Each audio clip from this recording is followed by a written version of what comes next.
الحمد لله نحمده ونستعينه ونستغفره ونؤمن به ونتوكل عليه ونعوذ بالله من شرور أنفسنا ومن سيئات أعمالنا من يهده الله فلا مضل له ومن يضلله فلا هادي له ونشهد أن لا إله إلا الله وحده لا شريك له ونشهد أن محمدا عبده ورسوله قال الله تعالى في شان حبيبه صلى الله عليه وسلم إن الله وملائكته يصلون على النبي يا أيها الذين آمنوا صلوا عليه وسلموا تسليما اللهم صل سيدنا مولانا محمد وعلى آل سيدنا مولانا محمد اللهم صل سيدنا مولانا محمد وعلى آل سيدنا দয়ালো নবী প্রেমের ছবি আর আসবে না জগতে আমার দয়ালো নবী প্রেমের ছবি আর আসবে না।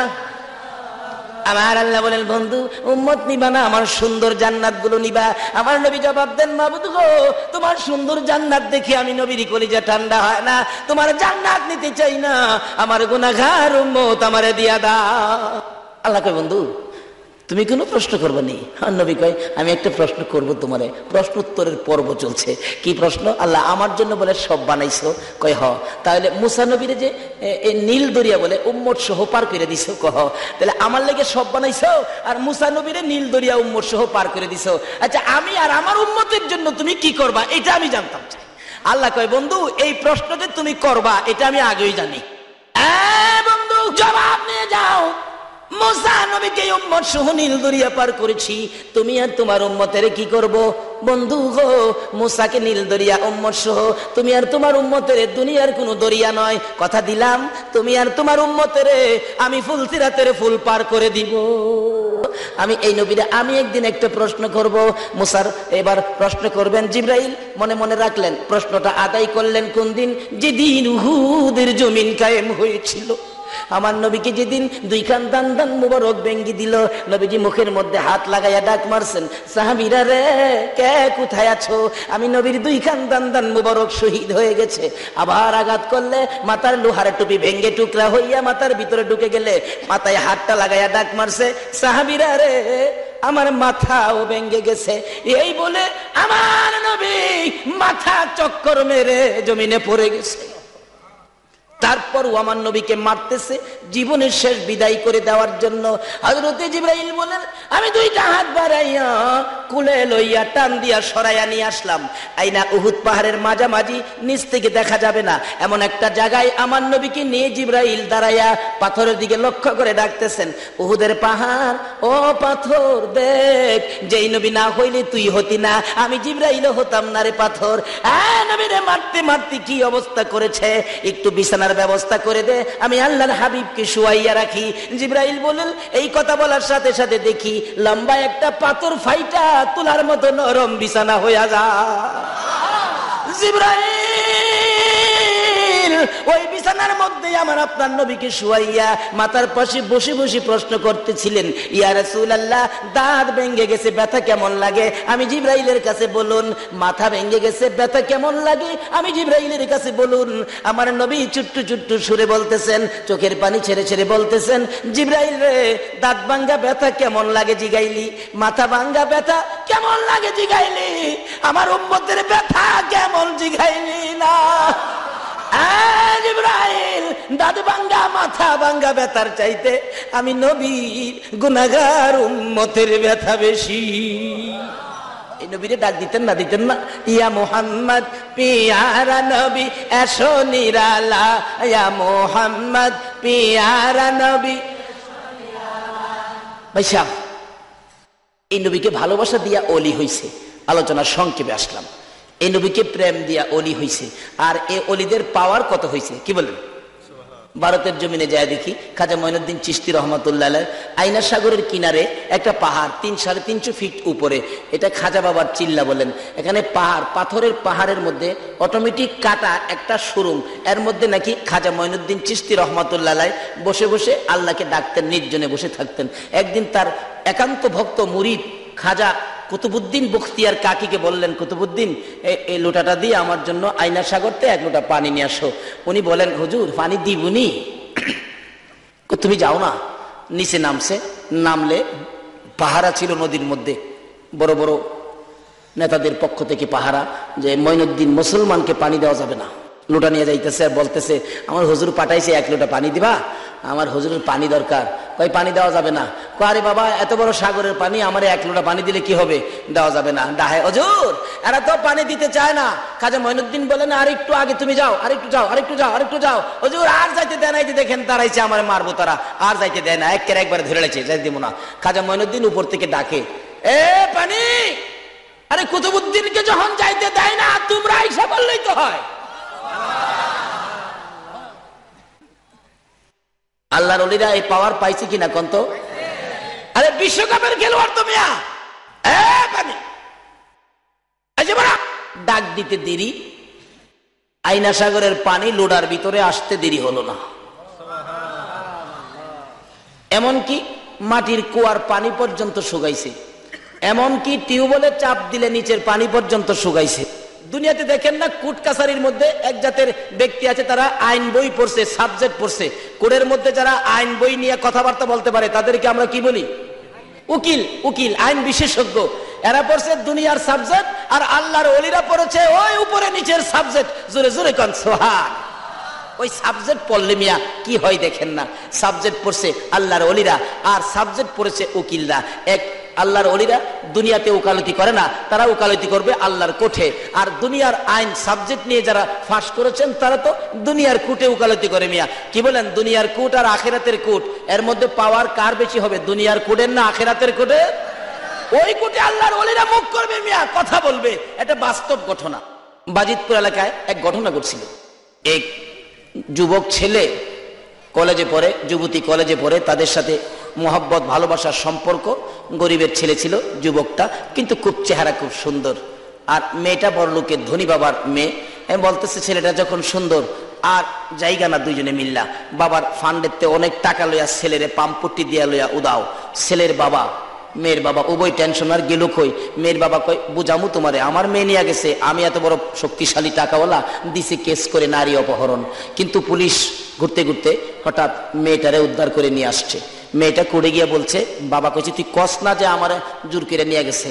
কোর্টে গিয়া বলছে যে স্যার, আমাকে জোর করে নিয়ে গেছে, নারী অপহরণ, এত কড়া কেট চাপছে, অন ছেলে তো আর বাড়িতে আসতে পারে না, পুলিশ বাড়িতে দাওয়ায়, বাবা মা সকলে চিন্তা করে, আরে ফকিন্নির পোলা, তুই কেড়ে গেছলে এই কাজ করতে, ছেলে কই আছে এই খবরও তো পায় না। অবশেষে ছেলের বাবার একজনে পরামর্শ দিল, আপনিও আরেকটা কাউন্টারি কেস করেন না মিয়া। গেছে উকিলের কাছে, উকিল সাহেব এই ব্যাপার। উকিল কই, মিয়া এত আইন বই পড়ছি, এটা কোনো ব্যাপার হইলো, আপনার পোলারে নিয়ে আসেন। আনছি, রাত্রের বেলা দেখা করছে, উকিলের পায়ে পড়ে গেছে। উকিল কে, বেটা কান্দিস না, চিন্তা করিস না, আইন বই পড়ছি, এটা ব্যাপার হইলো তো, তবে শুন, তুই কি করবে শুন, কোর্টের মধ্যে গেলে আমি যা বলি এইভাবে তুই চলবে, এর বাইরে কোনো কথা বলিস না। দেখবেন যারা আল্লাহ ওলিদের কাছে মুরিদ হয়, বায়াত হয়, এরা গেলেই দেখবেন আল্লাহ ওলিরা বলেন, বাবা এতদিন যা মনে চা তা করছো, এখন আমি যা বলি এইভাবে চললো, আর পাগলামি করো না। এরকম কয় কিনা? নাকি কোনো পিসাব মগবাজারের হুজুর শিহাইয়া দিছে বাড়িতে বাইরে গিয়া ওই বাবার মাথায় বাড়িটা মারবি?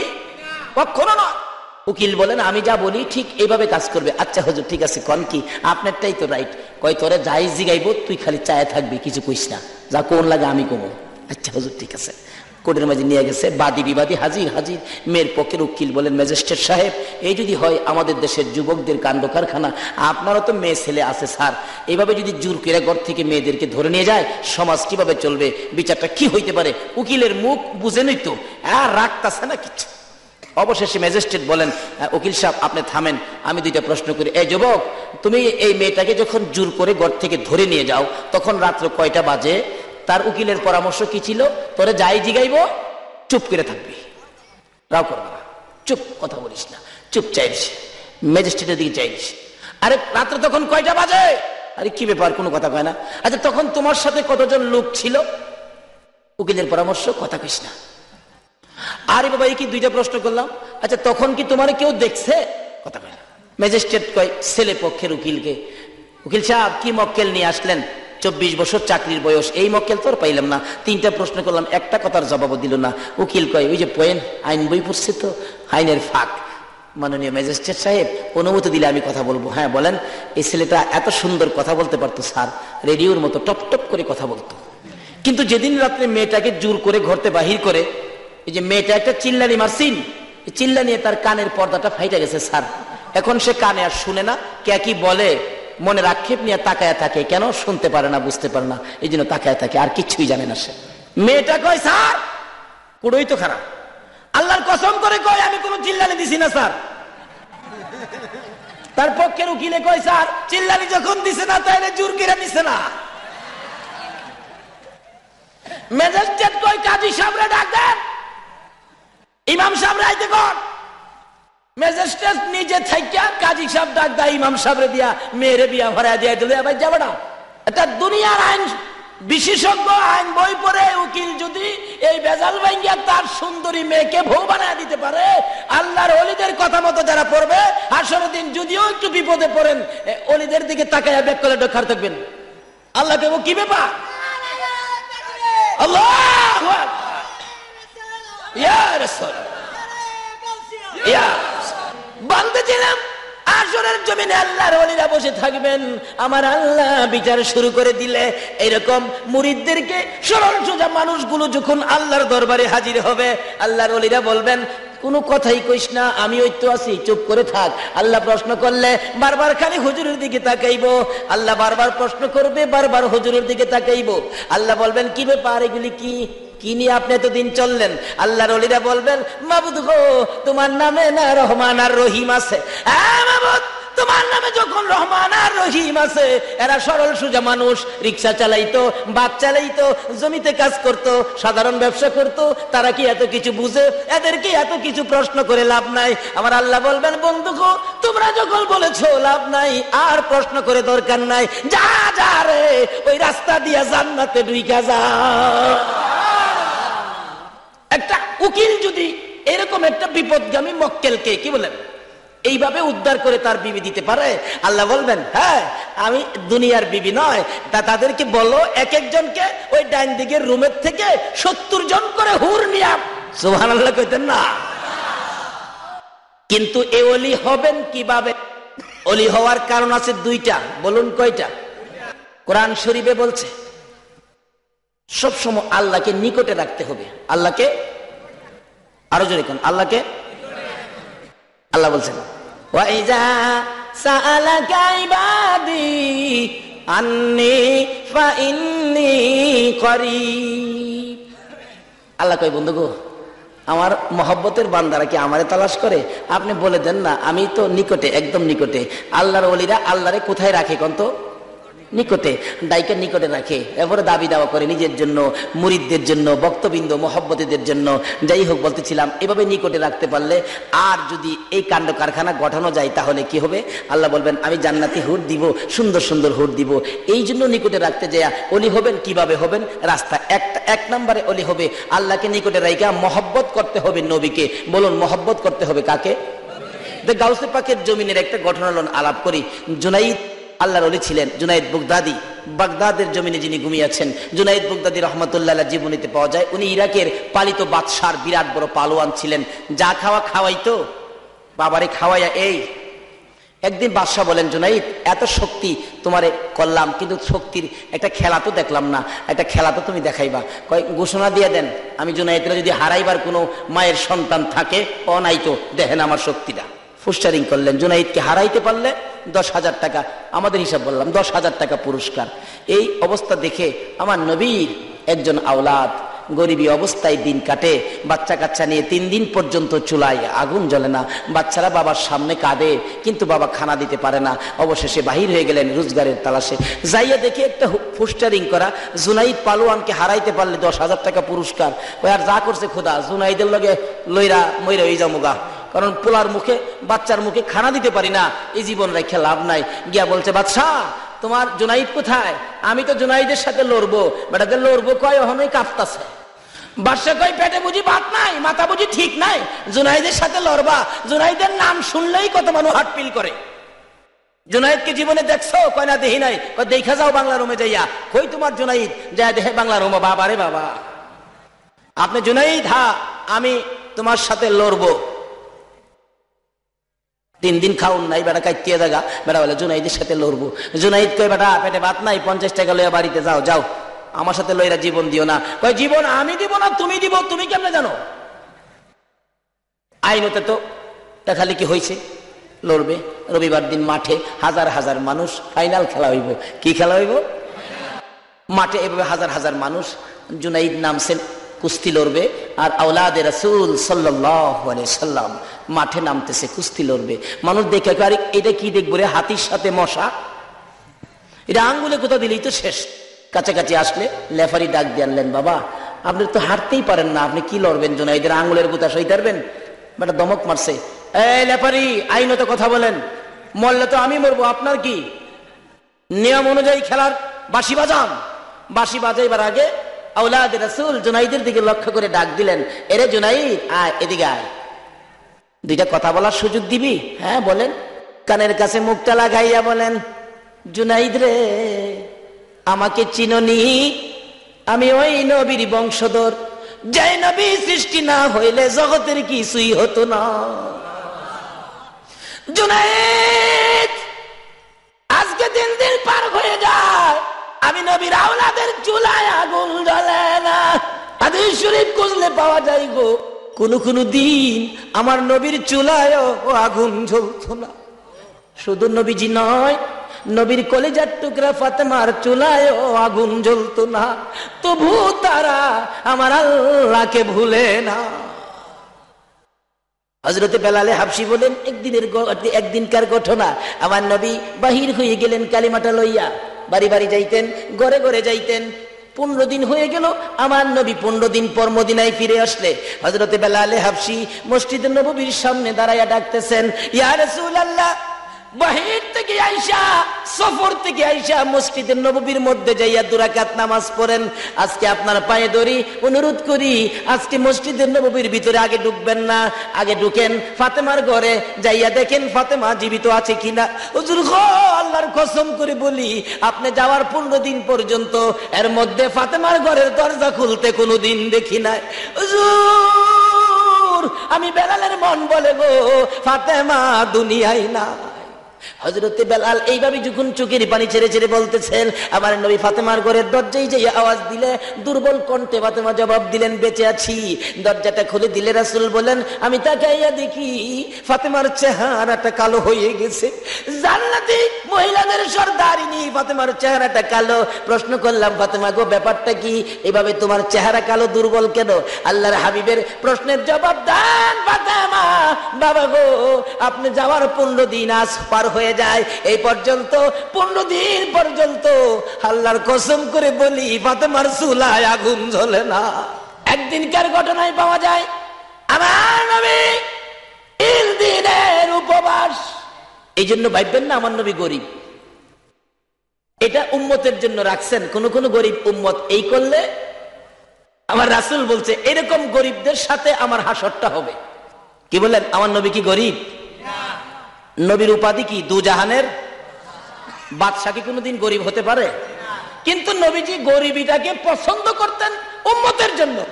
নবী গরিব হবে কেন? আমার আল্লাহ একদিন বলেন, বন্ধু গো, উহুদ পাহাড়টা স্বর্ণ বানাই দেই আর নিচে দিয়ে চাকা লাগাই দেই, আপনার প্রয়োজনে স্বর্ণ বিক্রি করবেন, চলবেন? আমার নবী কয়, খোদা গো, এই পাহাড় স্বর্ণ বানায় কি আমার উম্মতেরে দিবেন? কয় না, আপনার উম্মতেরে দিব না। কয় না, আমি সেই নবী না, নিজে পেট ভরে খাবো, উম্মতে পাবে না। আমি ওই নবী, আমারা যেটা দিবেন সেটা আমার উম্মতেরে দিতে হবে, তাইলে নিব। ইয়া রাসূলুল্লাহ, উম্মতকে দেওয়া হবে না। তাইলে আমি এটা নিব না।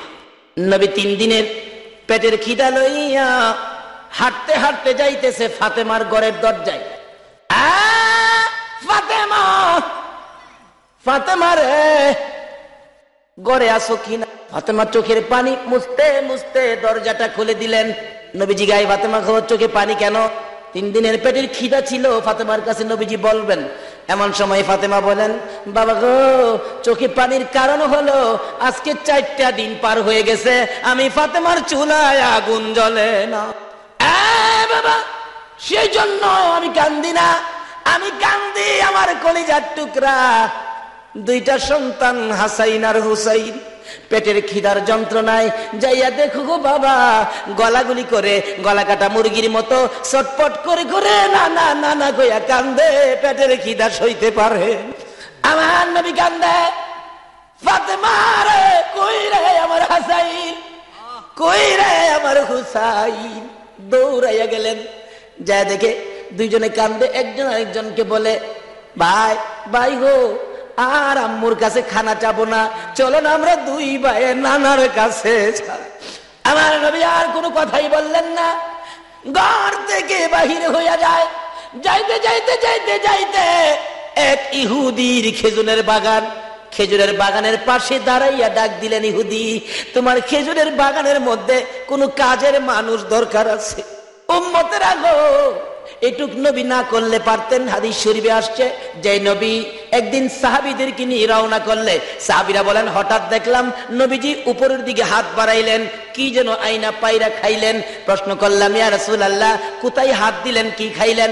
রাসূল বলেন, সাহাবীরা রে, আমি যা পারি তোমরা তা পারবি না। হুজুর কি করেছেন জানতে চাই? রে সাহাবীরা, আমার মন চাইলে আমি হাত বাড়াইলাম, ওই জান্নাতের ফলের গাছ থেকে একটা ফল পাইরা আমি রাসূল খাইলাম। যেই নবী জান্নাতের ফল পাই না দুনিয়ার জমিনে খাইতে পারে গো, সেই নবী কেন ইহুদির বাগানে কাজ করতে চাইলো? এটা হলো আমার উম্মতের শিক্ষা দেওয়া। কারণ আমার উম্মতেরা যদি বিপদে পড়ে অন্যের বাড়িতে কাজ করতেও যায়, তাতে কোনো লজ্জা নাই, কাজ করে খেতে পারো। এই গরিব, দেখো তোমার পক্ষে নবী কত সুন্দর ব্যবস্থা করে। কাজ শুরু করে দিবেন। কিভাবে কাজ? কিতাবে আসছে, 1 বালতি পানি উঠাবে, 3টা করে খেজুর দেওয়া হবে। আমার নবী উঠাইতেছে, 8 বালতি পানি উঠাইয়া 9 বালতি পানি উঠানোর জন্য যখন ফেলাইলেন, রশিটা ছিঁড়া বালতি কুয়ার ভিতরে পড়ে গেছে। ইহুদি দূর থেকে দেখে, পানি উঠাও না কেন? দৌড়াই আসছেন, পানি উঠাও না কেন, পানি উঠাও না কেন, পানি উঠাও না কেন? আমার নবী বলেন, বালতি ছিঁড়ে পড়ে গেছে। তুমি বুঝি বালতি ছিঁড়া ফালাইছো? আমি ছিঁড়ি নাই, ছিঁড়ে পড়ে গেছে। এই কথাই কাটাকাটি করে আমার নবীর গাল মুবারকে থাপ্পড় মারছে। নবী ডাক মারছে, ইহুদি রে, 3 দিন পর্যন্ত না খাইয়া আমি নবীর গালের গোশত মনে হয় কমে গেছে রে ইহুদি। এই কম গোশতের গালের মধ্যে আঘাত করেছো, না জানি তোমার হাতের মধ্যে ব্যথা পাইছো। ইহুদি আর সহ্য হয়ে গেলেন, মারলাম আমি, আমার জিগায় ব্যথা পাইছি নি, এটা কেমন লোক রে, এটা কোন ব্যক্তি হতে পারে রে? এবার আমার নবী বলেন, ইহুদি দেরি করিস না, আমার 8টা বালতি পানির বিনিময় 24টা খেজুর দিয়ে দে রে। আমার হাসাইন আর হুসাইন কান্দে। খেজুর লইয়া যখন রওনা হতে চাইলেন, আমার আল্লাহ বলেন, জিবরাইল আমার বন্ধুর কানে খবর দে, আমার বন্ধু হলেন রাহমাতাল লিল আলামিন, আমার বন্ধুর হাতের সিরা বালতি কুয়ার ভিতরে থাকবে, এটা হতে পারে না, বালতি যেন আমার বন্ধু উঠাইয়া দিয়ে আসে। এবার জিবরাইল বলেন, ইয়া রাসূলুল্লাহ, যান কোথায়? বালতি উঠাইয়া দিয়ে যাওয়ার জন্য বলছে। জিবরাইল, কিভাবে বালতি উঠাবো? আল্লাহর বন্ধু গো, আপনি রাহমাতাল লিল আলামিন, কুয়ার ভিতরে হাত দিয়ে বালতিরে ডাক দেন, দেখবেন বালতি কিভাবে আসে। আমার নবী কুয়ার পাড়ে দাঁড়াইয়া ডাকে, বালতি রে আয় আমার হাতে আয়। আমার নবী ডাক দিতে দেরি, মরা বালতি নবীর হাতে আসতে দেরি হলো না। ইহুদি বলেন এ কি কারবার জীবনে দেখি নাই, বালতি ডাক দিলে হাতে আসে, উনি কে হতে পারেন? বসে বসে চিন্তা করতে করতে দেখে উনি আখিরি নবী গো, রাহমাতাল লিল আলামিন। নিজের হাত নিজে কাইটা বালাইছে। কি করেছো? কার সাথে বেয়াদবি করেছো? বেহুশ হইয়া পড়ে আছে। ব্যবসায়ীরা লম্বা ঘটনা দেখে মাথায় পানি দিলে জ্ঞান ফিরে আসলে প্রশ্ন করলেন কি ব্যাপার, হাত কাটা কেন? তোমরা আমাকে আখিরি নবীর দরবারে নিয়ে যাও। নিয়ে গেলে রাসূল দেখেন হাত কাটা। বাবা তোমার হাত কাটা কেন? হুজুর বেয়াদবি করেছি, রাসূলের সাথে হাত কাইটা ফালাইছি। হুজুর গো আমার বেয়াদবির ক্ষমা হবে নি। আমার নবী বলেন ইহুদি রে একবার পড়ো মধুর কালিমা, মাপ পাইয়া যাবে। ইহুদি বলেন সুযোগ যখন পাইলাম হাতটা ভালো করে লই। হুজুর কালিমা পড়বো, শর্ত হলো আমার হাত যদি বালা করে দিতে পারেন। বলুন আমার নবী পারবে কিনা বলুন? নাকি আমার নবী কিছু জানে না? আমার আল্লাহ বলেন বন্ধু লাগাও, ভর্তি করো তোমার প্রেমের হসপিটালে। আমার নবী ডাকে ইহুদি রে আয় আমার পাশে আয়। পাশে আইসা যখন দাঁড়াইলেন নবীর প্রেমের হসপিটালে ভর্তি করে কাটা হাত হাতের মধ্যে লাগাইয়া ব্যান্ডেজ করে দিলেন। বিসমিল্লাহির রহমানির রহিম। ইহুদি বলেন হাত লাগালে সাথে সাথে জোড়া লাইগা যায়, তাই না টুই না দেখি আগের চাইতে বেশি শক্ত হইয়া গেছে। জোরে কোন সুবহান। বলতেছিলাম এইভাবে আওলাদে রাসূল জুনাইদের পাশে দাঁড়াইয়া বলতেছেন জুনাইদ রে আমার বাচ্চাগুলো 3 দিন পর্যন্ত না খাইয়া ঘুমায় না, চেহারা কালো হয়ে গেছে, বাবা হইয়া ঘুরতেছি, কোন রুজি রোজগারের ব্যবস্থা পায় না। জুনাইদ পারবেনি আজকে মানুষের সামনে নতি স্বীকার করে আওলাদে রাসূলের মুখে হাসি ফুটাইতে, আমার রাসূল খুশি হইয়া যাইব। জুনাইদের কানে কানে যখন নবীর ভালোবাসা আওলাদে রাসূলের ভালোবাসার গানটা যখন শুনাইলো, জুনাইদ মাটির দিকে মাথা দিয়া চিন্তা করে কি করা যায়। এমন সময় জুনাইদ বলেন আমি শুনি মাটির কোণার দাঁড়াইয়া দাঁড়াইয়া আবার রাসূল যেন ডাকতেছে, জুনাইদ পারবি দি আমার আওলাদের মুখে হাসি ফুটাইতে? ফিরাইস না রে, আমি রাসূলের কলিজায় আঘাত দিস না। জুনাইদ বলেন কণ্ঠ আমার কানে লাগতেছে। চিন্তা করলাম কি করা যায়।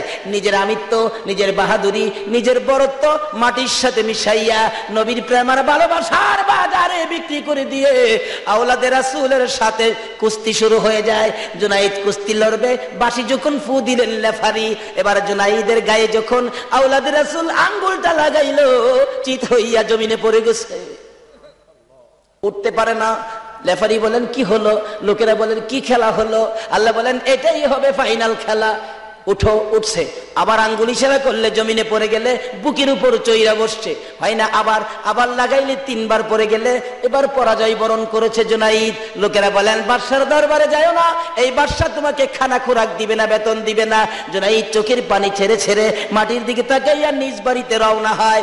আর উপস্থিত জনগণকে বলতেছেন সম্মানিত দর্শক মন্ডলী, যেই খেলা দেখার জন্য আসছো আজকের খেলার মতো কোনদিন আর খেলা হয় নাই। যাই বলো না বলো বাদশার দরবারে আর যাইতে পারবা না। জুনাইদ বলেন জনগণ গো আমি এই বাদশার দরবারে আর যাইতে চাই না, আমি দুজাহানের বাদশার দরবারে রওনা হয়েছি। এই ভালোবাসার কারণে পালোয়ান জুনাইদ এশারের নামাজ পড়ে যখন বিছানায় শুইলেন, জুনাইদ বলেন আমি ঘুমাইতে না ঘুমাইতে দেখি দয়ার নবী মায়ার নবী আমি জুনাইদের ঘরে হাজির হইয়া গেছে। মাথায় হাত বুলাইয়া ডাকতেছে জুনাইদ রে আমি নবীর ভালোবাসায় নিজের আমিত্ব বিলীন করে দিয়েছো, নিজের বাহাদুরি বিলীন করে দিয়ে আমার নবী আমি নবী আওলাদের মুখে হাসি ফুটাইয়া পুরস্কারের ব্যবস্থা করে দিয়েছো। সেই জন্য আমি নবী তুমি জুনাইদকে পুরস্কার দেওয়ার জন্য আসছি। নবী নিজের হাতে জুনাইদের মাথায় পাগড়ি পরাইয়া বলে দিলেন জুনাইদ রে আজ তুই পালোয়ান জুনাইদ নয়, আজ থেকে তুই হলে তাজুল আউলিয়া, আউলিয়াদের মাথার তাজ জুনাইদ। জুরে জুরে কন্যা সুবহানাল্লাহ। একদিনের নবীর ভালোবাসায় জুনাইদ ওলি হইয়া যায়। এই নবীর ভালোবাসা ব্যতীত আল্লাহর ওলি হওয়া যায় না। শুধু এই নয়, নবীর ভালোবাসায় আরো কত কি পাওয়া যায়। হাদিস শরীফ খুলে দেখুন, হাদিস শরীফে আসছে হযরত আব্দুল্লাহ বিন খুযাইফা নামে নবীর এক আদরের চাবি ছিলেন। নবীরে কেমন ভালোবাসতো। বিয়ের দিন রাত্র 12টা প্রায় বাইজা গেছে, নবীজি চিঠি দিয়া পাঠাইলেন খুযাইফার কাছে চিঠিখানি নিয়ে দিবে। চিঠি নিয়ে একজন সাহাবী দৌড়ায় গেলেন, গিয়া দেখেন বিয়ের রাত্র মাত্র বিয়ে হয়েছে, খানা দানার সামনে আস্তা মুরুক সামনে হাজির, ডাকতেছেন, এক খুজাইফা মুরগির মধ্যে হাত দিও না, মাত্র বিয়াটা হয়েছে, তার আগে নবীর চিঠি আসছে, চিঠির মধ্যে হাত দাও। নতুন জামাই মুরগ সরাইয়া ওইটা দাঁড়াইয়া গেছে, ইয়া রাসূলুল্লাহ কন্যা, আর যদি কোন ইয়া রাসূলুল্লাহ, ইয়া রাসূলুল্লাহ বলে দাঁড়াইয়া খুজাইফা চট করে চলে আসছো। হুজুর আমি সজাগ ছিলাম, বিয়ের রাত্র বিয়ে হয়েছে, খানার টেবিলে খানা আসছে, খানা খাই নাই, আপনার ডাকে চলে আসছে, আপনার ভালোবাসার মালা গলায় লইয়া। এমনি সময় নতুন বিবির হাতের চিঠি, স্বামী একটু আসো তোমাকে দেখে দেয়, তুমি তো চট করে চলে গেলা, তোমাকে আমি দেখি নাই, তুমিও আমাকে দেখো নাই। ও স্বামী আমি বাধা দিব না গো, মহিলারাও কেমন মহিলা ছিলেন, বাধা দিব না, যুদ্ধে যাইবা, নবীর জন্য শহীদ হইবা, আমার কোনো আপত্তি নাই, চিনে যাও, পরিচয়টুকু নিয়ে যাও, কাল কিয়ামতে আমি যখন বলবো আমি শহীদের বিবি, তুমি যেন আমাকে বিবি বলে চিনতে পারো, সেই জন্য। চিঠি সিরা ফালাইলেন, নবী পাঠাইছে চিঠি, কারো চিঠি হাতে নিব না। আবার চিঠি গেলে রাসূল জিজ্ঞেস করলেন, কিসের চিঠি রে খুজাইফা? হুজুর আমার নতুন বিবির হাতের চিঠি দেখার জন্য বলছে, অনুমতি দিলেন, দেখে আসো। পরে দরজার সামনে দাঁড়ায় ডাকতেছে, বিবি, বিবি রে দে জীবনের শেষ দেখা। রাসূল বলছে প্রধান সেনাপতি হব, আমি যদি শহীদ হয়ে যায় এই দেশে আর দেখা হবে না রে বিবি, দেখা হবে রে হাসরের ময়দানে। বিবি বলেন, স্বামী ঘরের ভিতরে আসো। না না, ঘরের ভিতরে যদি ঢুকি, তোমার দিকে যদি ভালো করে তাকাই, হয়তো নবীর মহব্বতের চাইতে তোমার মহব্বত বেশি হবে, আমার যাইতে বেশ দেরি হয়ে যাবে। না না, আর দেখবো না, আমি তোমাকে দেখেছি, তুমি আমাকে দেখে দাও। এই বলে বিদায় হইয়া নবীর সামনে হাজির। সকালবেলা যুদ্ধ চলে গেলে, যুদ্ধ করতে করতে নবীর আদরের প্রধান সেনাপতি শহীদ হয়ে গেছে। এই খবর যখন পৌঁছে যায়, নতুন বিবি আওলাকে সে পাগল বেশে ঘর থেকে দৌড়ায় বাহির হয়, রাস্তায় যাকে পাই জিজ্ঞেস করেন, যুদ্ধের থেকে আসছেন, হুনাইনের ময়দান থেকে আসছেন? হ, আমার স্বামী আব্দুল্লাহ বিন খুজাইফা বলে শহীদ। কে বলছে? কি বলেন, মৃত্যুর খবরটা কি মানুষ সন্তানদের কাছে, আপনজনের কাছে কি সরাসরি কয়? না, বাড়িতে যাও বাবা, তোমার বাবার শরীরটা বেশি ভালো না, বাড়িতে যাও, এরকম কইলেই কিন্তু বোঝা যায়। বিবি বলেন, শুনেছি শহীদ, বলো আমার স্বামীর লাশটা কোথায়, আমি মন ভরে জীবনের শেষ দেখা দেখব। ওই সাহাবী বলেন, না না, তোমার স্বামী তো পিছনে আসতেছে, আসল খবর সরাসরি কয় না, পিছনে তো আসতেছে, কথা তো সত্য। আরেকজনকে পাইলেন, কোথায় যাও? যুদ্ধের ময়দানে। আমার স্বামী বলে শহীদ, ঘো দেখতে যায়। কে বলছে? তোমার স্বামী পিছনে আসতেছে। এইভাবে যাইতে যাইতে হযরতে আবু বকরের সাথে দেখা। আবু বকর, কোথায় রে? আমার স্বামী বলে শহীদ। না, পিছনে আসতেছে। এই খবর আসতে আসতে সকলেই খালি বলেন পিছনে আসতেছেন। দৌড়ায় গেলেন, ইয়া রাসূলুল্লাহ, আমার স্বামী আব্দুল্লাহ বিন খুজাইফা তো শহীদ শুনলাম, এখন তো সকলে বলে আবু বকর সহ বলে পিছনে আসতেছে, হুজুর কি ব্যাপার আমি জানতে চাই। আমার নবী বলেন, সকলে যখন বললেন পিছনে আসতেছে, আমার আবু বকর বললেন পিছনে আসতেছে। আরে খুজাইফার নতুন বিবি, অপেক্ষা করো, তোমার স্বামী পিছনে আসতেছে।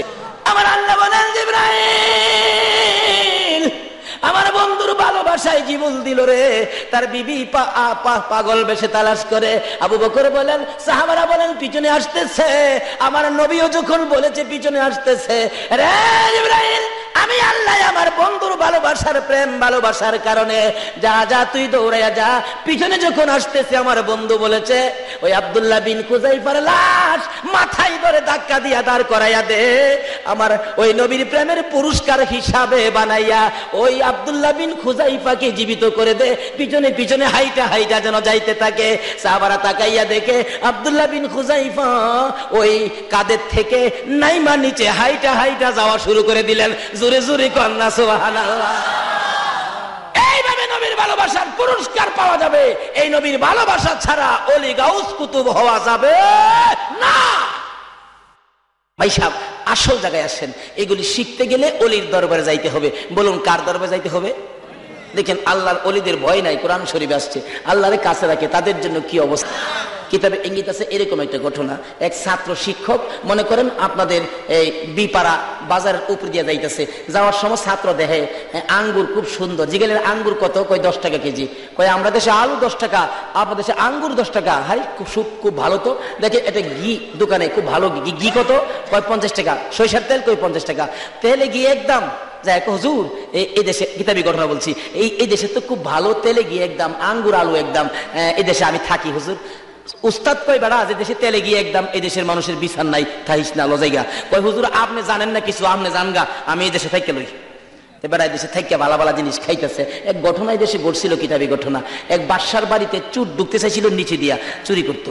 এই হিন কাটটা বিল্ডিং এর নিচে যে যাইতে চাইছে না, এই বিল্ডিং এর ইট খুললা পইরা চুরের পিঠে চাপা খাইয়া চুর গেছে গা মইরা। চুরের বাবা খবর পাইয়া দৌড়ে আইছে, আমার পোলা মরছে। কি আপনার বাড়ির বিল্ডিং এর ইট খুললে আমার বেটা চুরি করতে ইচ্ছা, আমার বেটা মারা গেছে, ওখানে আপনার বিচার হইব? আচ্ছা চুর মারা গেলে কি ভাই সে বাড়িওয়ালার বিচার হয়? আচ্ছা ওখান কিন্তু বুশের বিচারটা ঠিক তদরূপ। হাজার হাজার মুসলমানদেরকে ইসরায়েলি বাহিনী পাখির মতো গুলি করে করে মারে, তাদের বিরুদ্ধে কোনো বিচার নাই।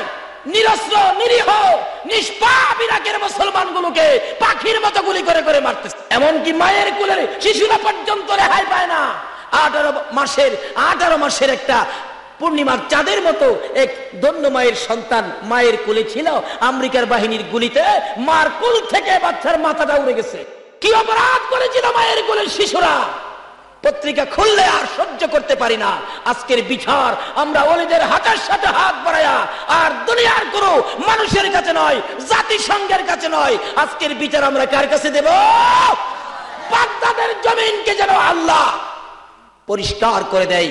ইরাকের জমিনের মুসলমানদেরকে, যেই জমিনে ইমাম হুসাইন মাতাবিহীন শুয়ে আছে, যেই জমিনে ইমাম হুসাইনের কলিজার টুকরা 6 মাসের শিশু আলী আসগর শুয়ে আছে, গাউসে পাক শুয়ে আছে, আল্লাহ যেন এই জমিন থেকে বেঈমান ইংমার্কিন বাহিনীকে বিতাড়িত করে ইরাকি মুসলমানদের বিজয়ের পতাকা যেন আল্লাহ উড়াইয়া দেন, সেই দোয়া করতে আপনারা রাজি আছেন না? আসুন আমরা জাতিসংঘের কাছে আর এই বিচার দেব না, বিচার দিব আমাদের আল্লাহর কাছে। আমার আল্লাহ যে বিচার করবেন এটা কিতাবে ইঙ্গিত আছে। কষ্ট হইতাছে ভাই সাহেব? বাগদাদ ছাইরা লই কি কার? বাদশা কইতাছে বাবা হ্যাঁ ঠিকই তো, চুর মারা গেছে তো কামটা খারাপ হয়েছে। আচ্ছা চুর মারা গেলে কামটা ভালো হয়েছে না খারাপ হয়েছে?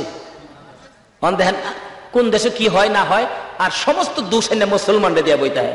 এলা কেনা দোষ যে দেয় কে? উনি বুশ বাদশাকে বেটা আমার দোষ তো নাই। কয় বিল্ডিং এর মালিক আমি, কিন্তু বিল্ডিং এর ইট তো আমি লাগাইছি না, রাজমিস্ত্রি লাগাইছে। এ রাজমিস্ত্রি কিভাবে লাগাইলো এই জন্য ইট খুললা মরছে, তাইলে দোষে রাজমিস্ত্রি রয়েছে। হ্যাঁ এটা কেন রাজমিস্ত্রি আইসি? চাচা কেন ডাকছেন? তুই যে বেটা ইট লাগাইছ, ইট খুললা চুর মারা গেছে, তোর ফাঁসি হইব, বিচার কর ফাঁসি। রাজমিস্ত্রি ইট লাগাইলে শুনছেন কোথাও মিস্ত্রির ফাঁসি হইতে? মিস্ত্রি চাচা কন কি? কইছে তোর ফাঁসি। রাজমিস্ত্রি আসলে চালাক, কিতাবি ঘটনা বলছি। রাজমিস্ত্রি কয় চাচা ফাঁসি আমার তো হবে না, তার কারণ হলো ইট তো আমি লাগাইলাম, কথা ঠিক, ইটের লাগানির দোষে তো পড়ে নাই। আমার যে যুগালি ছিল হেল্পার, হ্যাঁ যে সিমেন্টের বালি যে মিশাইছে, মনে হয় এখানে পানি হ্যাঁ বেশি মারছে, এই দোষে ইট পড়ছে, তাইলে দোষ আমার হবে কেন? দোষ হলে যুগালি রইব। বাদশা কর রাইট, যাও তুমি খালাস। এই আক্কেল আলীরে খবর দেয়। যুগালি আইছে দৌড়ে, চাচা খবর দিচ্ছেন আরো কোনো কাজ কাম আছে নাকি? এইদিকে বেটা তুই যে সিমেন্ট বালি মিশাইতে পানি বেশি মারছস, ইট খুলে চুর মারা গেছে, তোর ফাঁসি দাহ্য হয়ে গেছে। চাচা কোন কি কাহা? চালাক মিস্ত্রির যুগালি তো কিছু চালাক হই, দেখা যে উপায় নাই ফাঁসি হইবই। ওখান দেখেন না যার উপরে যেটা দাহ্য করে বুশ, এটাই রাইট। কি অপরাধ করেছিল ইরাকের মুসলমান গুলো? কি অপরাধ করেছিল? প্রেসিডেন্ট সাদ্দামের 2টা কলিজার টুকরা সন্তান এবং আদরের নাতি আজকে বাবা হইয়া কিভাবে সহ্য করে? এরপরও পত্রিকায় দেখেছি সাদ্দাম বলেছে আমার 2টা পুত্র কেন, আল্লাহ যদি আমাকে 100 পুত্র দিত, আজকে ইরাকের মাটি পবিত্র ভূমি মুক্তি করার জন্য 100 ছেলেই আমি দিয়ে দিতাম আল্লাহর রাস্তা। এবার বলতেছেন চাচা আমার তো দোষ নাই, আমি বালি আর সিমেন্ট মিশানোর সময় আপনার বাড়ির কর্মচারী একটা হাতিলিয়া বাইরেছিল, আগেকার জমিদারদের হাতি আসিল না, এই হাতিলিয়া বাইরেছিল, এই হাতির দিকে আমি তাকাইছিলাম, মনে হয় এই সময় একটু পানি বেশি পেয়েছে। তো দোষ হইলে তো আপনার হাতিওয়ালা, হ্যাঁ বাইরে কেন, আমার দোষ নাই, বাসা করাই তুই খালাস যা। কিতাবি ঘটনা বলছিল এইসব। এই ঘটনা যে ঘটবে আগে ইঙ্গিত করা হয়েছে। ডাক দে আইসে চারাগালি, জি তুই কি করলি, কি তুই হাতি দিয়ে বেরিয়েছিস, পানি বেশি মারছে, ইট খুলে চুর মারা গেছে, তোর ফাঁসি। চাচা আমার, হ্যাঁ দেখা চাচা আসলে আপনি বিচার ঠিক, কিন্তু দোষটা আমার না। কেন কয় হাতিলে তো প্রত্যেক দিন বাহির হই, কিন্তু এরকম তো আর হইছে না। কিন্তু এদিন কারণটা কি জানেন? কয় না, কারণটা হলো হাতির গলায় যেটা গঙ্গুর দিছিলেন, এই গঙ্গুরটা যে কামারে বানাইছে, হ্যাঁ এটার মধ্যে আওয়াজ বেশি দিছে। এই আওয়াজ শূন্য কিন্তু জোগালি বেড়া চাইছে, এই জন্য পানি বেশি মেয়েরা সিমেন্ট বালু মিক্স হয় নাই, ইট খুললে মারা গেছে। বাসা করাই তুই খালাস। খবর দে ওই হাতিওয়ালা রে, ওই কামার রে, গঙ্গুর যে বানাইছে। কামার বেড়া তো ভাই সারাদিন আগুনের কাছে থেকে লোহা পিটাইতে পিটাইতে শরীর একবারে কঙ্কাল হয়ে গেছে। কেন মিয়া কি বেড়া জিগায় দাও বানাইবেন? কয় বেড়া রাখ, আমার কাছে তো দাও বানালেই মানুষ, নাকি খন্তি বানাইবেন না কুড়াল? শুন কি বাদশা পাঠাইছে তোমার কাছে, বেচারা আগুন টাগুন ফালাই ওইটা খাবিয়া কাঁপতাছে, দুর্বল মানুষ তো, আলাগ গরিব মানুষ। বাদশা পাঠাইছে আমার কাছে, কপালটা বুঝি আমার ফিরছে। বাদশা কইছে যাইতেন, দৌড়ে বাড়ির ভিতরে গেছে, বিবি বিবি গো আমার ভালো ভালো কাপড় টাপড় গুলো খুইলা দে। বাদশা বলে কই যে আমারে চাইতাম, কপালটা ফিরছে, আর লোহা পিটাইতে হবে না, আগুনের কাছে বসতে হবে না, ভালো ভালো কাপড় টাপড় পইরা বেটা দৌড়ে গেছে। বাদশা আমাকে কেন ডাকছেন? আমি তো আপনার ডাকে হাজির। কয় তুই গঙ্গুট বানাইছিস বেটা, আওয়াজ বেশি দিছস, অহন চুর মারা গেছে, তোর ফাঁসি। এমনি তো বেটা মরা, আরো আরো মরে দিতেছে না। বাদশা কি কইলেন? কইছি কি বলেন, পৃথিবীর আইন এখন কি বিশ্বের বিচারটা ঠিক এরকম না? বুশে যে দেখো নির্দোষী মানুষগুলোকে বুশের ইঙ্গিতে গুলি করে করে মারা হচ্ছে। এই বুশ বিলিয়ন, একটা পিঁপড়া বানাইবার ক্ষমতা তোমাদের আছে কিনা? একটা পিঁপড়া মারলেও তোমাকে জবাব দিতে হবে। আর আল্লাহর অতি আদরের একক ইচ্ছায় সৃষ্টি এই মানুষ জাতিকে এইভাবে মারতেছো, আমার আল্লাহ আর সহ্য করবে না। বাগদাদের জমিনকে, পবিত্র ভূমিকে নিশ্চয়ই আমার আল্লাহ পবিত্র করে ছেড়ে দিবেন। সকলে বলুন আমিন। এবার বলতেছেন চাচা ফাঁসি দিবেন। আমি কথা বলতে পারি, কোনো কথা নাই, তুই আওয়াজ বেশি দিয়ে গঙ্গুট বানাইছিস কে? ঠিক আছে দেন, কি করব নিয়ে গেছে ফাঁসির কাস্টে। কিতাবি ঘটনা বলছি, নিয়ে ফাঁসির কাস্টে দিবে। ফাঁসির কয়রা জল্লাদ গলাত লাগাইতে চাইতেছে, মানে এত হ্যাংলা ছিল লোকটা। ফাঁসির কয়রা গলাত লাগবে দূরের কথা, মাথার থেকে মাথা দিয়ে বাইরে নিচে পড়ে যা। বেশ কয়েকবার চেষ্টা করলেন, লাগাইতে পারলেন না। অবশেষে জল্লাদ বিরক্ত হইয়া খবর দিলেন, বাদশা কি আসামি দিলেন, এটা তো লাগাইতে পারি না। বাদশা কো রাইট, ছেড়ে দাও। ছেড়ে দিছে পরে জল্লাদ কইতে, আপনি যে রায় করলেন, রায় তো কার্যকর করতে হবে, অন কারে দিয়া করবো? বাদশা কই তাইলে দেখো এই মাপের গলা কার আছে দেখো। ঘুরতে ঘুরতে ঘুরতে ঘুরতে ঘুরতে ঘুরতে যাইয়া দেখে ওই যে বিদেশি বলছিল উস্তাদের, হুজুর আপনি জানগা এই দেশে থাকি। উস্তাদ বলছিল এই দেশে কিন্তু বিচার পাইবে না।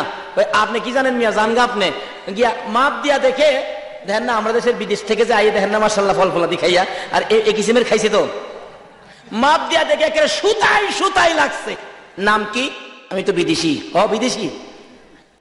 বাদশার কাছে জমা দিয়ে পাইছি এমুক জায়গায় আছে একজন বিদেশি। সকালবেলা পুলিশ পাঠাইছে, দইরা আনছে। হ্যাঁ, বাদশার সামনে দাঁড়াইছে। হ্যাঁ, বাদশা কয় তুমি কি বিদেশি? হ্যাঁ। এই ঠিকানা? বলে হ্যাঁ। আসো। বাদশা আমাকে কি বেকার ভাতা দিবেন? কয় বেটা চুর মারা গেছে, অন্তর ফাঁসি হবে। চিন্তা করেন, চুর মারা গেছে, কার ফাঁসি? এবার মাপ দিয়া দেখে লাগে। বাদশাকে বেটা তোমার গার মোড়া দেখিয়া তোমার ফাঁসি, কারণ এই মাপের গলার পাই না, ফাঁসির কাছে লাগাইবার লাগিয়া। কই আমার কি দোষ? কি কয় দোষ এটাই তোমার গার মোড়া। আচ্ছা অন কি বুশের বিচারগুলি ঠিক এরকম না? যে দেশে তেল আছে এই দেশে আক্রমণ করো। বিচার শুরু হলো। কি বিচার? মোটা বেটারে লইছে, গলা মোটা, খেলা আছে না, লাগাইছে। জল্লাদ কয় ওজো বাদশা আলমদার লাগে। সময় কতটার সময়? 12টা 1 মিনিট। মাইপা দেখছে ঠিক আছে, মানুষ খারাইছে ফাঁসির কাষ্ট, ছেলেটা কাঁদতেছে। বিদেশি মানুষ, বিদেশি বিদেশি। হায় রে হুজুর কইছিন রে দেশে থাইস না, হন বুঝলাম। হুজুর কইছিন যে আল্লাহ ওদের তো কইছিন এটা এটা মান্য না, এর হোক এটা অনেকে ঢুকছেন ভাই সাহেব, এর লাগি তো গলাত ফাঁসি। হুজুর যে কইছি ওখানে হুজুরের দাম হয়েছে, আগে হিসাবের দাম নাই। কান্দে। বাসাকে কি আমার হুজুরের কাছ থেকে একটু দেখা করে আসি, হুজুরের কাছ থেকে দেখা করে আসি। কয় যা অনুমতি দিলাম। গিয়া হুজুরের পাওয়া দিয়ে কান্দা, হুজুর ওর দিনে আপনার চিনছি। হুজুর হুজুর কিছে? আমার তো ফাঁসি রায় হয়ে গেছে।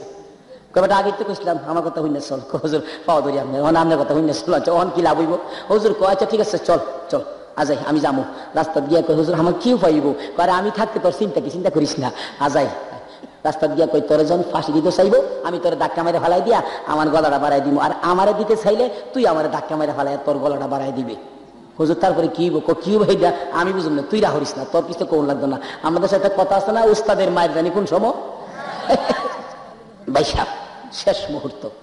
এবার কয় চল যাইতেছে একটু গিয়ে হুজুর কি হইব আমারও পাইব কি? কবার আমি তো চিন্তা করছি উস্তাদের মায়ের যাই কয় বাদশা এরা ফাঁসি দেয় দিচ্ছেন, তাড়াতাড়ি ফাঁসি দেন।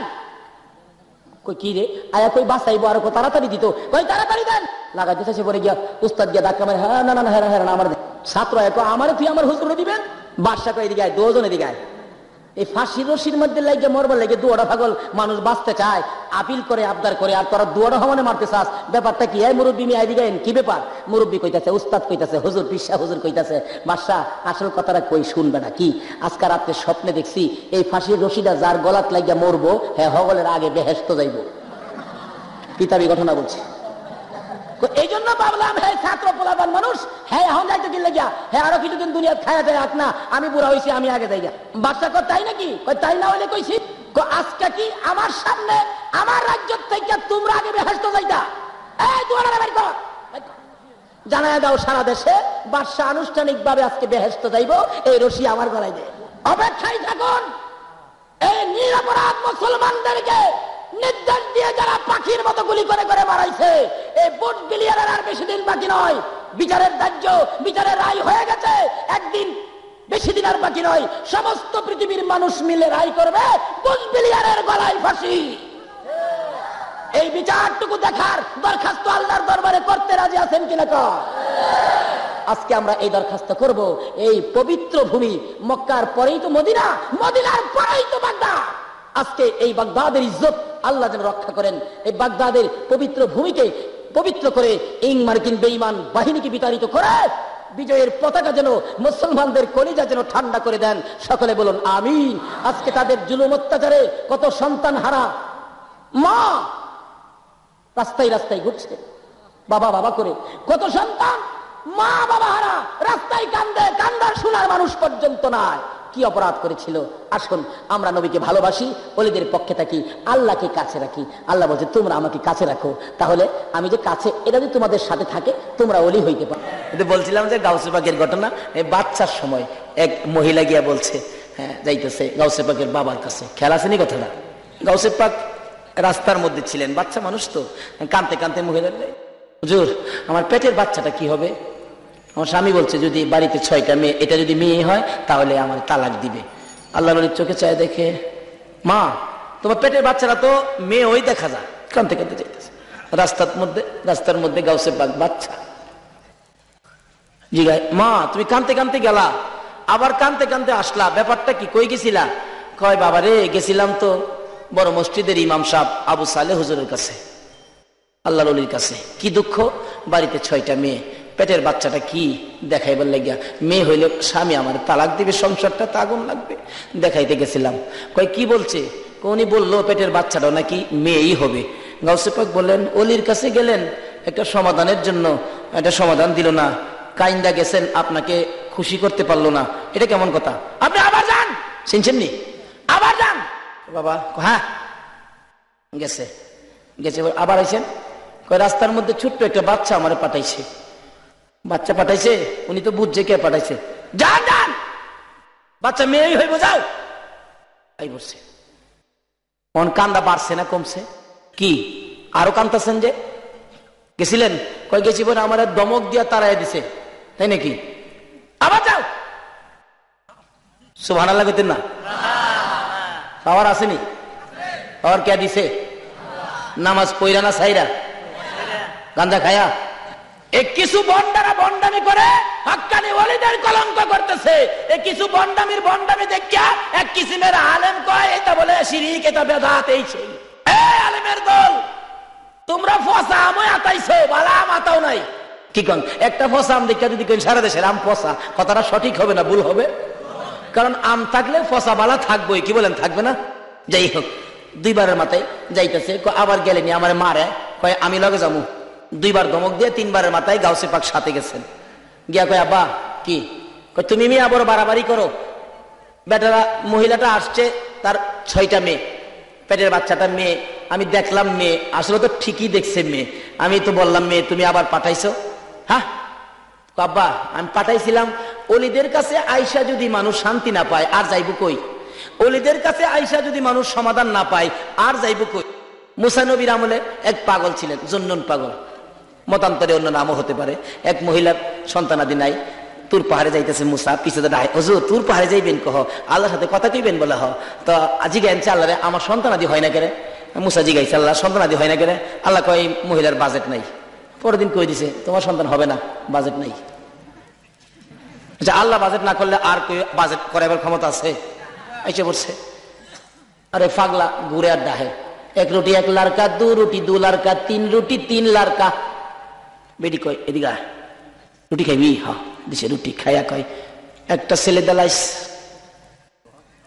আরেকটা খাইবি? কয় দে। আরেকটা খাইছে, খায়া কয় 2টা দেলাইস। কয় কেমনে দেখেন না? এটা মুসা নবীর উম্মত। আচ্ছা মুসা নবীর উম্মতের পাওয়ার বেশি না আখিরি নবীর উম্মতের পাওয়ার বেশি? আরে আখিরি নবীর উম্মতের পাওয়ার মুসা নবীর উম্মতের সাথে হইতে পারে? হাদিস শরীফ খুলে দেখুন না, রাসূল বলছেন উলামাউ উম্মতি কা আম্বিয়াই বনি ইসরাইল, আমার উম্মতের মধ্যে উলামাগণ বনি ইসরাইলের সম্মানী পয়গাম্বরদের মতো পাওয়ারফুলি। তাইলে পয়গাম্বরের মতো উম্মতের মতো হবো কেন? নারায়ে তাকবীর, আল্লাহু আকবার, নারায়ে রিসালাত। জন্নুন পাগল বলেন 2টো ছেলে দিয়া দিস। মহিলা বলেন আরেকটা রুটি খাবি নিরে পাগল? খাবো, আরেকটা দে। খায়া কয় 3টা ছেলে দিয়া দিস। গেছে গা। সময় মতো সিরিয়াল মতো 3 ছেলে হলে একদিন মুসা নবীকে দেখে ডাক দিলেন, মুসা নবী দিগাইন আপনি কি কইলেন? আর আপনারা আল্লাহই বা কি কইলো বুঝি না, আপনারা বুঝি মিশা কথা শিখছেন। কিছে আপনার আল্লাহ না কইছে, আপনি কইছেন আমার ছেলে নাই, 3 ছেলে দি। কই লালু কালু ফালু কই এদিকে আয়। 1 2 3 1 2 3 উল্লা গনে একবার, বাউ গনে একবার। দেখছেন মুসা কয় খোদা গো একই ব্যাপার, একই ব্যাপার আপনারা কইছেন। কয় কইছি, তো ছেলে দিলেন কে রে? কই মুসা রে এমন এক পাগলে ধরছে রে, বাজেট নাই, বাজেট করতে হইছে। আরে আগের খেলার প্লেয়ার যদি এত বড় বাজেট করাইতে পারে তাহলে বিশ্বকাপের খেলোয়াড়ের বাজেট কত বড় হবে? মুসা বলে এটা কেমন কথা গো, বাজেট নাই, বাজেট করলে এটা কেমন? পাগল কে এত পাগলামি করেছে? আমি দেখতাম যদি। আল্লাহ কয় মুসা রে কি আমার একটা মানুষের গোশত নিয়ে আস, একটা টুকরা গোশত নিয়ে আসো। একটা ব্যাগ দিলেন, ছুরি দিলেন, ঘুরে যারে পায় আক্কেল আলী মিয়া 1 টুকরা গোশত আল্লাহ চাইছে। মুসা নবী মাথাটা বুঝি খারাপ হইছে, আল্লাহ কি জীবনে গোশত খায়? যাই কয় খালি কই পাগল, মাথা খারাপ, সারাদিন ঘুরলো পাইলো না। সন্ধ্যার সময় দেখে পাগল ঘুরে 1 রুটি 1 লারকা। এ রুটি এ লারকা ওয়ালা দাঁড়া রে, ও লারকা ওয়ালা দাঁড়া, জোরে জোরে কন্যা এ লারকা ওয়ালা দাঁড়া। কি লারকা লারকা করস, কি রুটি রুটি করস? আমার আল্লাহ কইছে 1 টুকরা গোশতের দরকার, মানুষের গোশত, তুই দিবি কিনা ক। ওই জন্য পাগল বলেন এ মুসা তোর আল্লাহর জিগারে কোন জায়গার গোশত পছন্দ করে? তোর আল্লাহর জিগা, তোর আল্লাহরে সুবহানাল্লাহ দিতেন।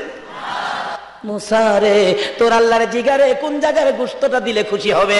আরে একখানতে দে, সারাদিন ঘুরছি বিরক্ত হয়েছি, দে ছুরি দাও। ছুরি লইয়া এখান থেকে দিলেন, এখান থেকে দিলেন, এখান থেকে দিলেন, এখান থেকে দিলেন, এখান থেকে দিলেন, 1 থলি বইরা গোশত দিলেন। মুসা রে সমস্ত শরীর থেকে টুকরা টুকরা করে গোশত দিলাম। তোর আল্লাহ যেখানের গোশত পছন্দ লাগে বলি সেখানের গোশতটা খাইতে। মুসা কয় তাড়াতাড়ি দে, লইয়া খালি ঘুরছে যাইব। আল্লাহ কয় মুসা পাইছস নি গোশত, পাইছস নি? আমি আল্লাহর কথা শোনা মাত্র যেই পাগল সারা শরীর থেকে টুকরা টুকরা গোশত খুলে আমি আল্লাহরে দেয়। মুসা তোর শরীরে কি গোশত ছিল না রে মুসা? তুই তো পারলি না 1 টুকরা গোশত দিতে। যেই পাগল আমি আল্লাহর কথা শুনে টুকরা টুকরা করে গোশত সারা শরীর থেকে খুলে খুলে দেয়, ওই পাগলে 1টা কেন 2টা 3টা কেন? ওই পাগলে যদি আমি আল্লাহর কাছে কোনো জিনিস আবদার করে রে, বাজেট না থাকলেও বাজেট করে আমি দিয়া দিতে রাজি।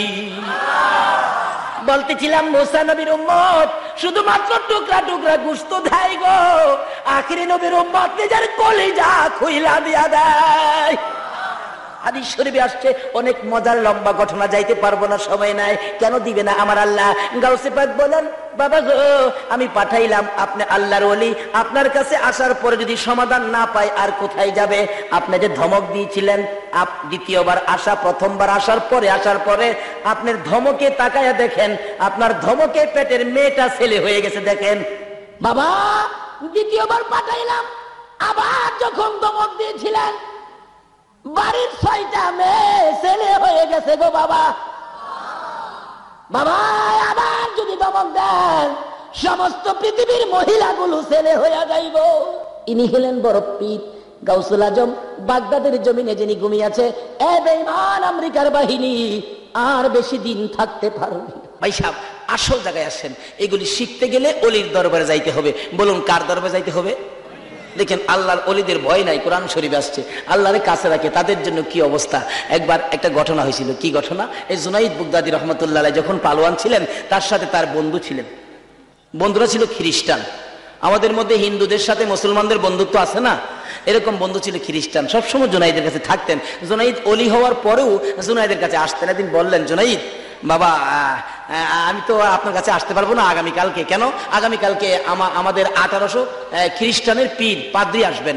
তাই নাকি? কয় যে তোমাদের পাদ্রী কি বলে, আমাকে নিয়ে যাইবা, আমি শুনবো। ঠিক আছে, চলেন না, চলেন। এবার 1800 খ্রিস্টান নিচে বসছে, পাদ্রী পিসাবকে উপরে বসাইছে, মাইক দিলেন, ওয়াজ করবেন। জুনাইদও কিন্তু নিচে বসছে। আল্লাহ কয়, আমার আখিরি নবীর উম্মত, আমার নবীর আশিক জুনাইদকে নিচে বসাইয়া, এই পাদ্রী তুই উপরে বৈশা মাতবুরি করবি? না, এই মাতবুরির সুযোগ দিব না। এবার পাদ্রীর গেট বাল্ব বন্ধ করে এনে, তো গেট বাল্ব আছে কিন্তু, দেখে নেন, হাত দেখেন না, আছে। আল্লাহ কয়, গেট বাল্ব বন্ধ। আমার আখিরি নবীর উম্মত, নবীর আশিক নিচে বসে তুই মাতবুরি করবি? বন্ধ। কথা বলতে পারে না। আধা ঘন্টা পার হয়ে গেল, কথা বলতে খালি ডুব গিলে। সকল খ্রিস্টানরা কয়, হুজুর মারেন না, মানে তাদের ইচ্ছে হলো দেখা দিব জুনাইদ রে। জুনাইদ মাথা নিচে দিয়ে বসে নিচে। অবশেষে পাদ্রী জিগায়, এখানে কি কোনো আখিরি নবীর উম্মত আছে? নবীর আশিক কোনো ব্যক্তি এখানে আছে? ওই জুনাইদের বন্ধু কয়, পাদ্রী সাহেব, আমার বন্ধু জুনাইদ আখিরি নবীর আশিক, মুসলমান, উনি এখানে আছেন। কই জুনাইদ কোথায়? আমি। আপনি নবীর আশিক জুনাইদ? কই এর লেগে আমার গেট বাল্ব বন্ধ, আপনার সামনে কথা বলার সাহস আমরা নাই। জুনাইদ, আচ্ছা এখন আপনার সাথে ওয়াজ চলো, কি ওয়াজ? আচ্ছা আমি 2টা প্রশ্ন করি জুনাইদ, আপনি জবাব দিবেন। কি প্রশ্ন? 1 নম্বরে প্রশ্ন হলো, আচ্ছা আপনারা যে বলেন জান্নাতের মধ্যে একটা ফলের গাছ হবে, এই ফলের গাছটা নাকি সমস্ত জান্নাতের দরজা জানালা দিয়ে ফলের ডাল ভিতরে ঢুকবে। একটা গাছ এত বড়, 10টা পৃথিবীর সমান একটা জান্নাত, এর প্রত্যেকটা ঘরে ঘরে কিভাবে ঢুকবে একটা গাছ? এটা বুঝে আসে না। জুনাইদ কয়, আর কি প্রশ্ন? এই গাছের ফল নাকি সকালে খাইবে যে মজা, বিকালে খাইবে ডবল মজা, ডাইন দিকে চাবাইলে যেই মজা, বাম দিকে নিলে অন্যরকম মজা, জালটক। জুনাইদকে প্রশ্ন করেন না, আর কি? কয় না, 2টার উত্তর দিয়ালন। আপনি জানেন না? কয় জানলে আপনারা জিগাইছি। ও আপনি জানেন না, বিশ্বাবে বেরিয়েছেন। বলতেছিলাম আল্লাহর ওলিদের কথা। জুনাইদ বুগদাদি জিগাই, আপনি কি পারেন না? কয় মিয়া পারলে জিগাইছি। তাইলে আমি আপনারা শিখাবো। হ্যাঁ। আপনি শিখবেন? বলে হ্যাঁ। তাইলে আমি শিখাইলে আমি কি হব? শিখাইলে কি হয়? শিক্ষক। আর যিনি শিখবেন ইনি হলো, কই ছাত্র উপরে বসে থাকবো আর শিক্ষক নিচে বসবো, এই শিক্ষা আমি শিক্ষা দেই না। সঙ্গে সঙ্গে পাদ্রী নাইমা নিচে গেছে, জুনাইদের উপরে বসাইছে। আল্লাহ কয়, এইবার ঠিক আছে।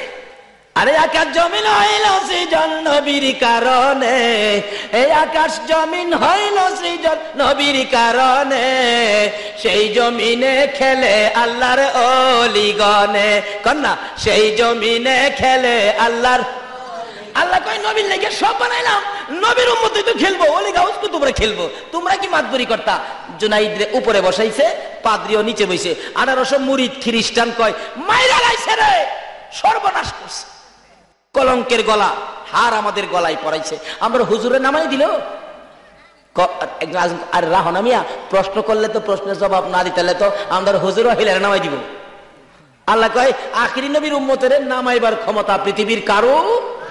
তো অহন প্রশ্ন আসবে, হুজুর বাগদাদের ঘটনা যে এরকম, এটা তো বুঝলাম না। আচ্ছা, বাগদাদের আমেরিকার বাহিনীর বিচার এবং বুশ বিলিয়ারের বিচার যে হবে, এটা কিন্তু কিতাবের মধ্যে ইঙ্গিত আছে। কি বলেন, এটা একটু শোনা দরকার আছে কিনা? গাউসে পাকের যে ক্ষমতা আছে বাগদাদের শুয়া শুয়া, এটা বোঝা দরকার আছে কিনা কন্ত? ভাইসাব, কিতাবে ইঙ্গিত আছে এই ঘটনাটা কিভাবে? যেমন মনে করেন বাগদাদের জমিনে গাউসে পাক শুয়া রয়েছে, এত বড় আক্রমণ, কিন্তু এটা কিতাবের মধ্যে পাওয়া গেছে এরকম একটা ঘটনা ঘটবে। তার কারণ হলো মানুষের ইমান হালকা হয়ে গেছে। কেন? মানুষ ইরাকে যুদ্ধের আগে দেখেন পেপারটা খুইলা টিভির খবর, রেডিওর খবরে খালি দেখে রাশিয়া কি কইছে, রাশিয়া কইছে আক্রমণ করা যাবে না। ফ্রান্স কি কইছে, হ্যাঁ ফ্রান্সও আমরা লগে, রাশিয়া আমরা লগে, ফ্রান্স আমরা লগে, চীন আমরা লগে। আল্লাহ কই, কিরে রাশিয়া ফ্রান্স তোরার লগে এইটা কইলি, আরে আমি আল্লাহ তোরার লগে কিনা এটা তো কইলি না। আচ্ছা দেহুম রাশিয়া আর ফ্রান্সে তোরে বাঁচাইতে পারে কিনা। গাউসে পাক বাগদাদে শুয়া শুয়া কইতাছে আমিও দেখতাম তোরে হে হারানি বাঁচাইতারে।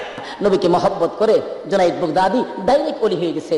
ওলিদের সাথে এটা বিস্তারিত আলোচনা করা গেল না। নবীর মহব্বত, ওলিদের সাথে সম্পর্ক রাখেন, রাস্তাটা খুঁজে আপনিও পাবেন, আমরাও পাবো। একটা ওলির মা হতে পারবেন, একটা ওলির বাবা হতে পারবেন। আল্লাহ আমাদেরকে সেই বুঝ দান করুক। সকলে বলুন আমিন। আসুন একটু দরুদ সালাম মদিনা পাঠায় দোয়া করি। ইয়া নবী সালাম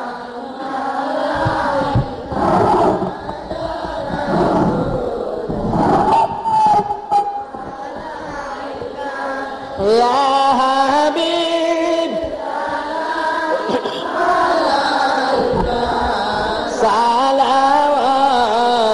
সালাওয়াতুল্লাহ দরদি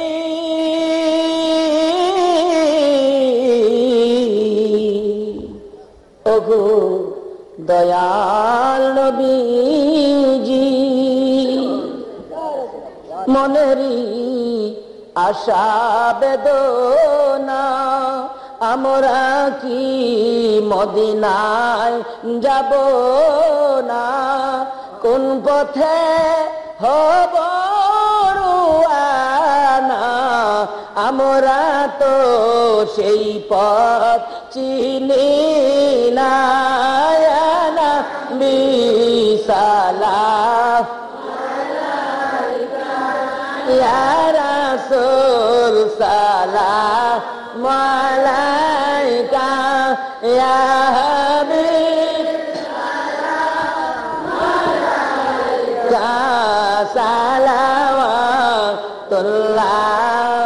আলাইকা নবীজি ওগো গুনাহগারের বন্ধু মায়ার নবী দয়ার নবী গো, তুমি কেন গো খোদার আরশে গেলা না, কেন গো জান্নাতুল ফিরদাউসে গেলা না, তুমি কেন গো সিদরাতুল মুনতাহায় গেলা না, কেন গো মদিনার মাটিতে শুয়ে কাঁদো। ও মায়ার নবী দয়ার নবী গো, ও মায়ার নবী দয়ার নবী গো, 63 বছর কাঁদছো তুমি উম্মতি উম্মতি বলিয়া, এখনো কান্দিতে আছো মদিনাতে শুইয়া।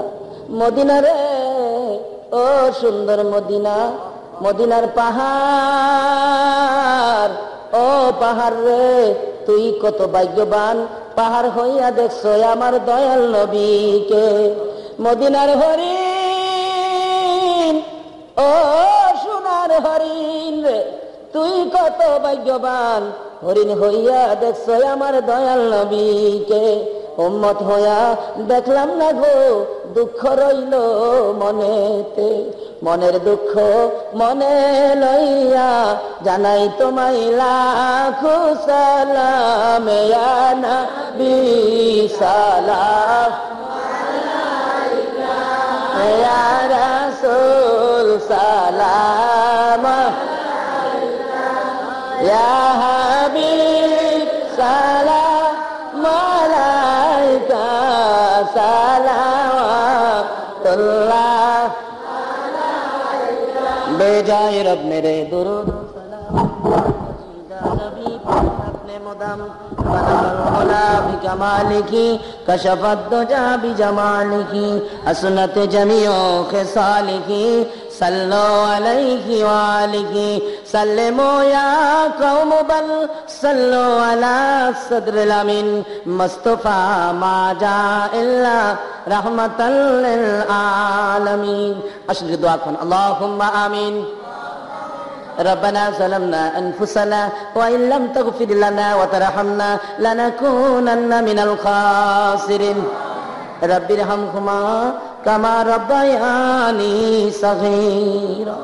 রব্বুল আলামিন, রাত্র শেষ, খোদা গো কবে জানি আমাদের হায়াত শেষ হয়ে যায়। শাবান চাঁদে জান্নাতের বাগানে বসে জান্নাতি মেহমানদেরকে নিয়ে হাত বাড়াইলাম। প্রভু, তুমি যার প্রেমে সব বানাইছো, ওই নবীর উপর দুরূদ ও সালাম মদিনা পাঠাইলাম।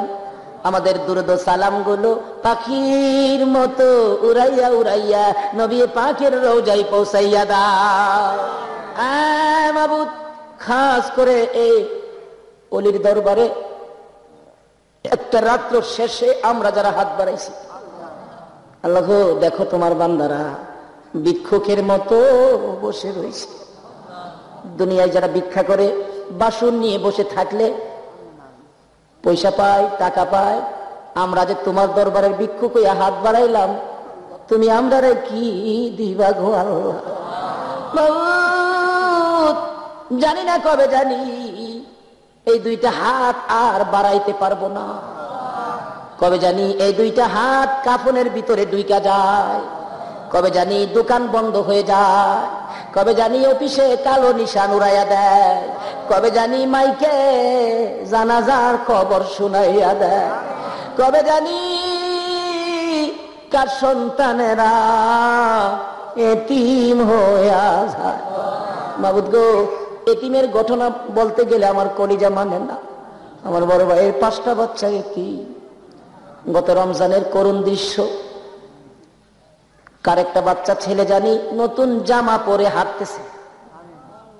আমার 5 বছরের ছোট্ট ভাতিজাটা দেখে জিগায়, এই জামা তোমারে কে কিনে দিছে? আমার আব্বু। আমার ভাতিজাটা কয়, তোমার আব্বু আছে? চোখের পানি সাইরা দিছে। ওই ছেলেটা জিগায়, তুমি কাঁদো কেন? আমি কাঁদি, তোমার আব্বু কত সুন্দর জামা কিনে দিছে। বাইরে আমার আব্বু না, আমার মা বলেছে আমরা বলে এতিম হয়ে গেছি। কান্দি, ঈদে নতুন জামা কে কিনা দিব? তার মা কান্দার আওয়াজ শুনে দৌড়ে আসছে, বাবা কেন কান্দো? মাগো, এত নতুন সুন্দর জামা দেখছো নি? তার আব্বু বলে কিনা দিছে। আমরা যে আব্বু নাই, জামাই আমরা কে কিনা দিব? মা গো, আমার আব্বুর কবরের পাশে নিয়ে যাও না, আমি আমার আব্বুরে বলবো আমার জামা কিনা দিয়া যাও। তার মা কান্দে, মাবুদ গো কি আগুন লাগাই। অবশেষে মা ধৈর্যের সহিত বুঝাইতেছে, বাবা কান্দিস না, তোর কাকারাই তো তোর জামা কিনা দিব। ওই দিন আমি বাড়িতে ছিলাম, দৌড়া যাই, আমার সামনে দাঁড়াইয়া দুইটা ভাতিজা কান্দে, কথা বলতে পারবা। জিগাইলাম, বাবারা রে কেন কান্দো গো বাবা? একটা কয়, কাকা আমরা যে বাবা নাই গো, আমরা ঈদের কাপড় কে কিনা দিব গো কাকা? আমরা ঈদের কাপড় কিনা দিবেনলি কাকা গো, জামা কিনা দিবেনলি? আমি চোখের পানি রাখতে পারতেছিলাম না। ওই দিন বাজারে যাইয়া আগে তাদের জামাগুলো কিনলাম। তারা বিশ্বাস করে বাড়িতে আসতে রাত্র প্রায় 10টা বাজে গেছে। আইসা দেখি এখনো ঘরের দরজা খোলা দেখা যায়। তার মা বলে, ভাই রে, একটু পরে পরে আমার এতিম সন্তানেরা দরজাটা খুইলা ডাক মারে, কাকা আইসনি। দৌড়াই এসে সামনে দাঁড়ায়, জিজ্ঞেস করি, বাবারা কেন আসছো? কোনো কথা কয় না, চোখের পানি ছাড়ে। বাবারা রে কেন কান্দো? আমি তো বেঁচে আছি, কি লাগবে তোমরা বলো আমার কাছে। এই ছেলেগুলি ডাক দেয়, কাকা আমরা অন্য কিছুর জন্য কান্দি না, আপনি দি 2 দিন 3 দিন পর পর বাড়িতে আসেন, কাকা গো আমরা আব্বু কি আর জীবনে বাড়িতে আসবে না? হ্যাঁ মাবুদ, এইভাবে কবে জানি কার সন্তানেরা এতিম হয়ে যায়, কবে জানি কার জীবনের শেষ গোসল হয়ে যায়, কবে জানি জীবনের শেষ বিদায়ের অনুষ্ঠান হয়ে যায়। ওই দিন আসার আগে আমরা যারা হাত বাড়াইছি গো আল্লাহ, দেরি করো না, ফিরাইও না, ঘুরাইও না। এই মুহূর্তে আমাদের সকলের জীবনের গুনাহগুলো ক্ষমা করে দাও। ক্ষমা করছনি গো আল্লাহ, ডাক দেন না আল্লাহ, হে আল্লাহ জীবনের গুনাহ ক্ষমা করছনি। দুনিয়ায় দেখি সন্তানেরা অপরাধ করলে মা বাবা ধমক দেয়, বাড়িতে জায়গা দিব না। রাত্র গভীর হয়ে যায়, ঘরের কোনায় যাইয়া ডাক মারে, মা মা গো মা, মা দুরুদি।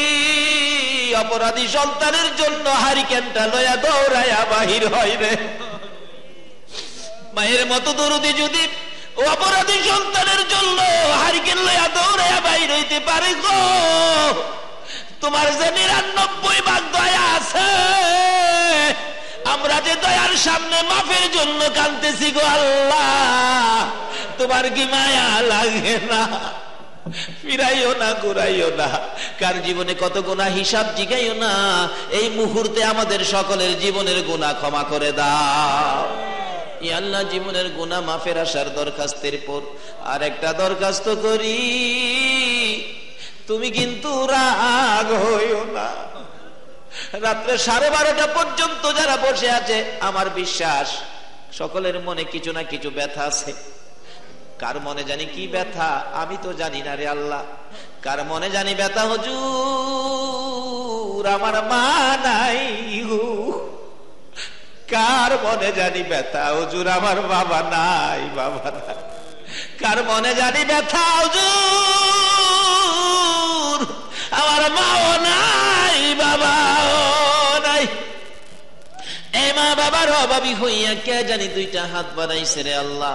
এই হাতগুলি তুমি কেমনে খালি ফিরাইবা? মাবুদ গো, ওই সকল মা বাবার পক্ষ থেকে ক্ষমা চাই, তাদের কবরগুলো জান্নাতের বাগান বানাইয়া দাও। মাবুদ, মা না থাকলে সন্তানেরা যে কত কান্দা কান্দে রে। এতদিন খালি বলতাম, এখন নিচে ভুক্তভোগী। ঈদের দিন সকালবেলা কান্তিছি, কার পায়ে সালাম করে ঈদগাই যাব, পাই না মার পাও। বাবা তো হজে গেছে, বাবার পাও পাই না। মায়ের অভাবী, বাবার অভাবী যারা কান্দে রে আল্লাহ, আর দেরি করো না। ওই সকল মা বাবার কবর গুলো জান্নাতের বাগান বানাইয়া দাও। আল্লাহ, আমার মায়ের কবর জান্নাতের বাগান বানাইয়া দাও। আমার বাবাকে হায়াত বাড়াইয়া দাও। মা বাবা যার দুনিয়াতে আছে হায়াত বাড়াইয়া দাও। মা বাবা কেমন জিনিস বুঝার তৌফিক ছেলে মেয়েদেরকে দান করে দাও গো আল্লাহ। ইয়া আল্লাহ, দাদা দাদি, নানা নানি, শ্বশুর শাশুড়ি, আলিয়া আওলাদ, বংশধর, ময় মুরব্বী, পাড়া প্রতিবেশী, কান্দানবাসী, মহব্বতী যারা কবরে গো, সকলের কবর জান্নাতের বাগান বানিয়ে দাও। মাবুদ, এই এলাকার জমিনের নিচে যত মোমেন মোমেনাত ঘুমিয়ে আছে, সকলের কবর জান্নাতের বাগান বানিয়ে দাও। ইয়া আল্লাহ, আমাদের সকলকে নেক হায়াত বাড়াইয়া দাও। আমাদের মধ্যে যারা নামাজি, নামাজ কবুল করে লও। যারা নামাজ পড়ে না, নামাজের বুঝ দান করে দাও। যারা বিমারি, বিমার সেবা করে দাও। আমাকে সহ সকল বিমারিকে সেবা করে দাও। যতগুলো দরখাস্ত করলাম মাহফিলের উসিলাই, দুরুদের উসিলাই, জিকিরের উসিলাই, সবগুলো তুমি কবুল আর মঞ্জুর করো গো আল্লাহ।